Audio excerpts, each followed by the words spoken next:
Pablo Escobar جرائم کی دنیا کا وہ بادشاہ جس نے اپنی بیٹی کو سردی سے بچانے کے لیے اپنے بیگ سے $2 ملین نکالے اور ان کو آگ لگا دی۔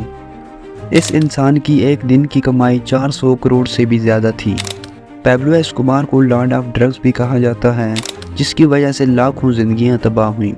اس کا مارکیٹنگ نیٹ ورک اتنا طاقتور تھا کہ پورے امریکہ میں 90% ڈرگز پیبلو ایسکوبار ہی سپلائی کرتا تھا، اور پوری دنیا میں کوکین اور دیگر منشیات کی 80% مارکیٹنگ کا کنٹرول پیبلو ایسکوبار کے پاس تھا۔ پیبلو ایسکوبار امریکہ میں روزانہ 15,000 kg کوکین سپلائی کرتا تھا، جو کہ پورے مہینے کا 4,50,000 kg بنتا ہے۔ اس وقت امریکہ میں 1 kg کوکین کی قیمت $70,000 تھی۔ اس طرح پیبلو ایسکوبار پورے مہینے میں $378 بلین کی کوکین صرف امریکہ میں سپلائی کرتا تھا۔ پیبلو ایسکوبار کا بچپن بہت غریبی میں گزرا تھا، اس لیے اس نے اس بات کی قسم کھائی تھی کہ وہ 22 سال کی عمر میں ایک ملینئر بنے گا، اور اگر وہ ایسا نہ کر سکا تو وہ خود کو گولی مار لے گا۔ اس لیے پیبلو ایسکوبار نے چھوٹی عمر میں ہی چوری چکاری اور اس طرح کے دیگر چھوٹے بڑے جرائم کرنا شروع کر دیے تھے۔ 21 سال کی عمر میں پہلی بار پیبلو ایسکوبار نے ایک امیر انسان کو کڈنیپ کیا اور اس کے بدلے $1,00,000 وصول کیے، لیکن یہ رقم اس کے امیر ہونے کے لیے کافی نہیں تھی۔ اس لیے پیبلو نے ڈرگز مافیا کے ساتھ کام کرنا شروع کر دیا اور ڈرگ ڈیلیوری کا کام کرنے لگا، اور اس کام میں اس نے بہت زیادہ پیسہ کمایا اور دیکھتے ہی دیکھتے وہ ایک ملینئر بن گیا۔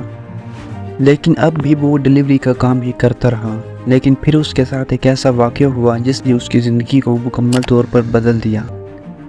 ہوا کچھ یوں کہ ایک دن پیبلو ایسکوبار کو کوکین سپلائی کرنے کا کام ملا، جس کو پورا کرنے سے پہلے اس کی ڈیلر کے ساتھ کسی بات کو لے کر بحث ہو گئی، اور بات بڑھنے پر پیبلو نے اس ڈیلر کا قتل کر دیا۔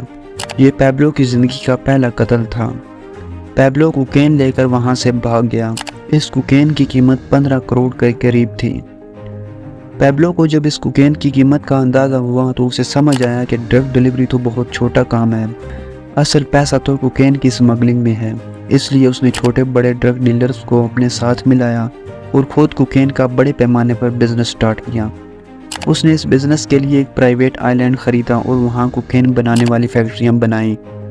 اس آئی لینڈ پر ایک ایئرپورٹ بھی بنایا گیا جس پر ہر روز 5 سے 6 بڑے جہاز ریفیولنگ کے بہانے اترتے اور ان سے کوکین نکال کر چھوٹے جہازوں میں ڈال کر امریکہ سپلائی کی جاتی تھی۔ پیبلو نے کوکین کو پوری دنیا میں سپلائی کرنے کے لیے پرائیویٹ پلین، سمندری جہاز اور 2 سب مرین بھی خرید رکھی تھیں۔ دوستوں، جب پیبلو کا کوکین کا بزنس اپنے عروج پر تھا تو اس وقت پیبلو کی ایک دن کی کمائی $100 ملین کے قریب تھی، جو کہ آج کے ٹائم میں پاکستانی 28 ارب روپے بنتے ہیں۔ لیکن اگر پیبلو کی کل نیٹ ورتھ کی بات کی جائے تو فوربس نے 1989 میں پیبلو کو دنیا کے 10 امیر ترین افراد کی لسٹ میں شامل کیا تھا، جہاں اس کی دولت $25 بلین بتائی گئی تھی۔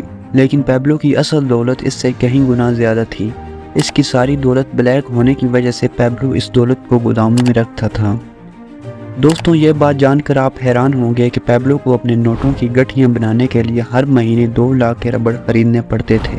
ایک مرتبہ پیبلو نے پولیس سے بچنے کے لیے میڈلین کے پہاڑوں میں فیملی کے ساتھ پناہ لے رکھی تھی۔ وہاں اس کی بیٹی کو سردی لگنے لگی تو لکڑیاں نہ ہونے کی صورت میں پیبلو نے بیگ سے $2 ملین نکال کر ان کو آگ لگا دی۔ یہ بات پیبلو کے بیٹے نے اس کے مرنے کے بعد میڈیا انٹرویو میں بتائی تھی۔